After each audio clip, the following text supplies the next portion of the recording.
Bismillahirrahmanirrahim. Welcome to the video session of Cantor Publisher.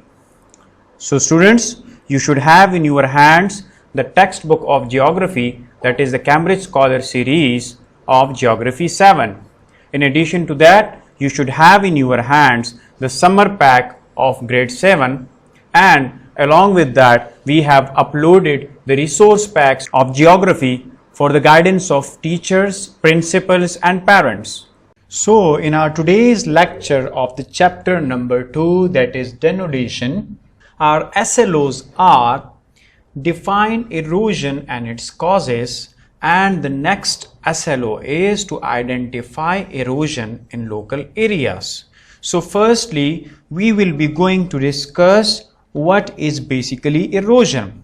We have already discussed erosion in the previous lecture, that is the wearing away. What? The wearing away of rock fragments, in simple words, is called erosion, but in a detailed way we will be discussing today. So erosion is the process of removal or wearing away of surface material from the earth's surface like soil and rocks, and the transportation of eroded material by natural agents such as air, water and glaciers. So basically erosion क्या है कि जो आपके earth surface पे जो भी material हो उसको हम रिमूव कर सकें with the help of what? With the help of air, water and glaciers, and these materials are what? That are soil and rocks. So basically the removal of surface material is called as erosion. The erosion agents are usually powerful and effective. The main difference between erosion and weathering is that in the later one, rock pieces are broken, whereas in the former one, they are gradually transported from one place to another. So basically weathering में क्या होता है कि एक rock fragment क्या होता है, break होता है, लेकिन वेदरिंग के बाद जब इरोजन का प्रोसेस होता है वो क्या करता है, वो ट्रांसपोर्ट करता है उस मटेरियल को, सो उसके रिमूवल को अपनी जगह से या उसकी ट्रांसपोर्टेशन को हम इरोजन कहते हैं.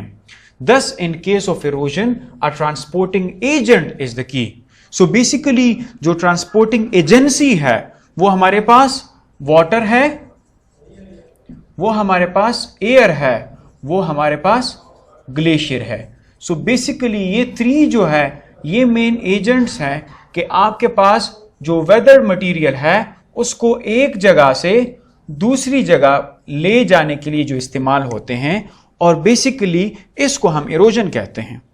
आप इस इमेज में क्लियर कट दे सकते हैं कि ये रिवर जो है ये इस तरफ मूव कर रहा है, लेकिन इसने क्या किया है, यहां पर ये जो पोर्शन है लैंड का इसको इसने हिट किया है और इसने यहां से इस मटेरियल को इरोड किया है, यहां से रिमूव किया है.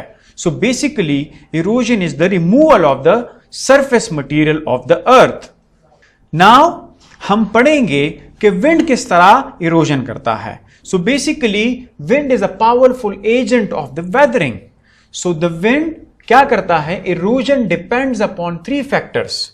तो क्या करता है विंड, वेदर भी करता है किसी भी रॉक को, but at the same time weathering के बाद वो ट्रांसपोर्टेशन भी करता है, वो उस मटेरियल को तोड़ के फिर ट्रांसफर भी करता है एक जगह से दूसरी जगह.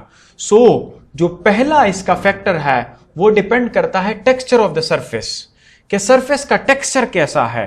वो अगर लूज है तो ज्यादा मूव करेगा, so the erosion due to wind will be more. तो अगर आपके पास ये एक रॉक बॉडी है और इसमें जो पार्टिकल्स हैं वो एक दूसरे के करीब हैं, तो ये क्या होगा, ये आपके पास कंपैक्ट होते हैं. क्या हैं, कंपैक्ट हैं, तो ये कम मूव करेंगे.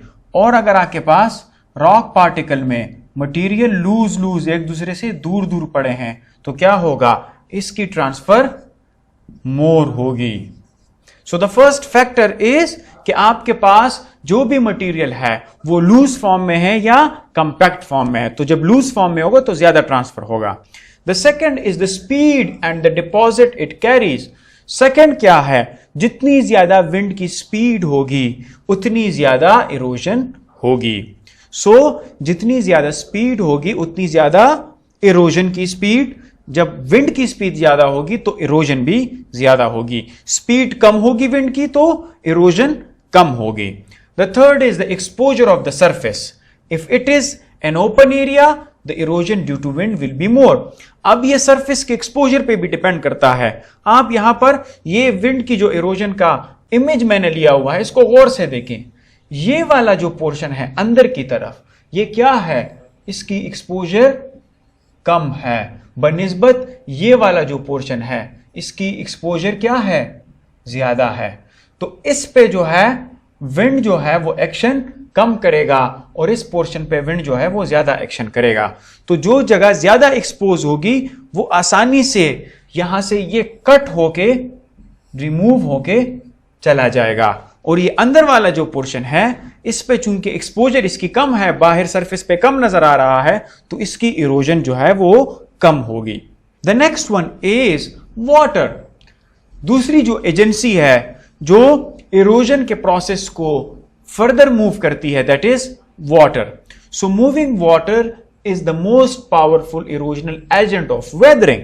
सो बेसिकली जब वाटर मूव करता है तो उस मूवमेंट की वजह से आपके पास रॉक की डिसइंटीग्रेशन होती है, बट आफ्टर दैट जब उसकी डिसइंटीग्रेशन हो गई, अब इस रनिंग वाटर क्या काम है कि वो इरोड करता है उस पत्थर को या उस सॉइल को, उस अपनी जगह से रिमूव करके इरोडेड मटेरियल को फर्दर दूसरी जगह पे ले जाता है, और ये स्ट्रीम्स और रिवर्स और चैनल्स में आपको नजर आता है।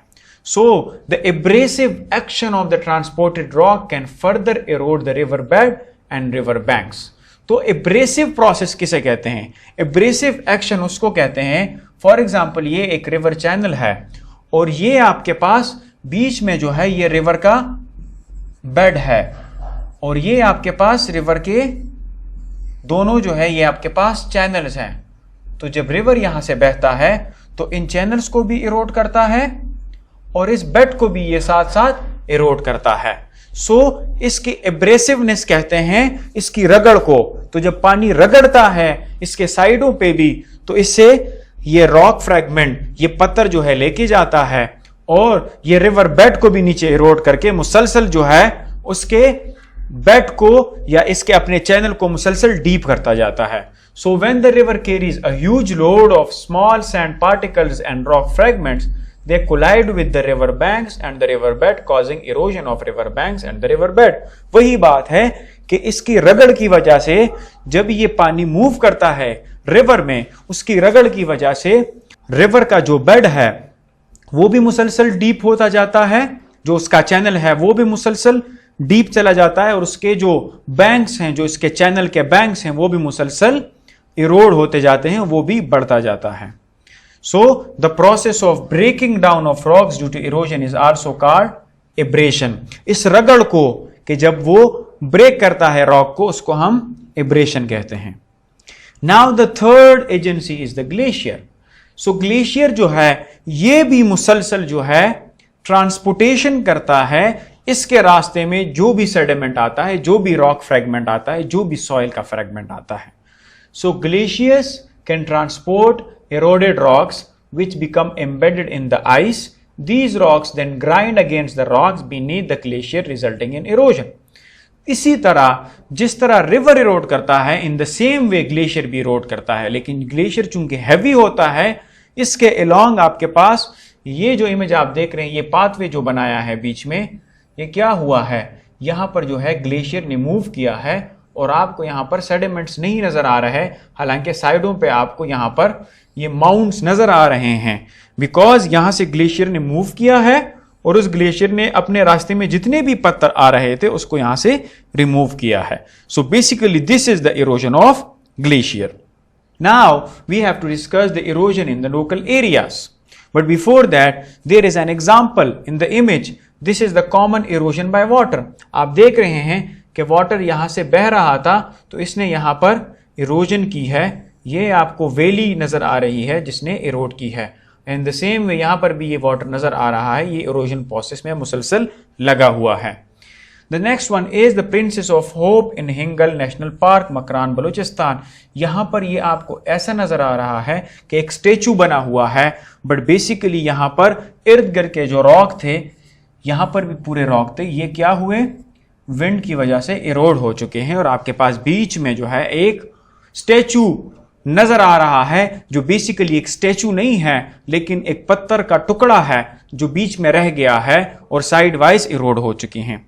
Now erosion in the local areas. According to UNESCO in 2016 data, in Pakistan 16 million hectares of land is affected by erosion. So this makes nearly 20% of the total land of Pakistan. तकरीबन पाकिस्तान का जो 16 million एकड़ जमीन है, that is almost 20% of the land of the Pakistan, वो erosion की जद में है। मुसलसल वहां से इरोजन हो रही है और हम लैंड को जो है वो जाया कर रहे हैं। We already discussed the agents of erosion, हमने डिस्कस किया भी water, wind and glacier. So here in Balochistan जो यहां पर मैंने डिस्कस किया कि फेमस रॉक नेम है प्रिंसेस ऑफ होप, जो नजर आ रहा है कि आपके पास एक स्टेचू है, that is a man made statue of women नजर आ रही है, but that is because of the erosional work of the wind. Now students, this is the homework from your summer pack. The first question is, moving away of broken rock fragment is called as erosion. सबको पता है, हमने अभी पढ़ा, but what is meant by eroded land? Eroded land से क्या मुराद है? You have to answer it. This is very easy. The next question is, how water erodes the rock fragments? किस तरह पानी जो है वो rock fragment को तोड़ता है, erode करता है? The next one is the activity. You have to paste and label a picture of an erosional landform from Pakistan. Pakistan के किसी भी इरोजनल लैंडफॉर्म की तस्वीर आप नेट से उठा के यहां पर पेस्ट करें। The next homework is from your book. You have a multiple choice question, that is, you have to choose the correct option. Erosion is the transfer of mass by what?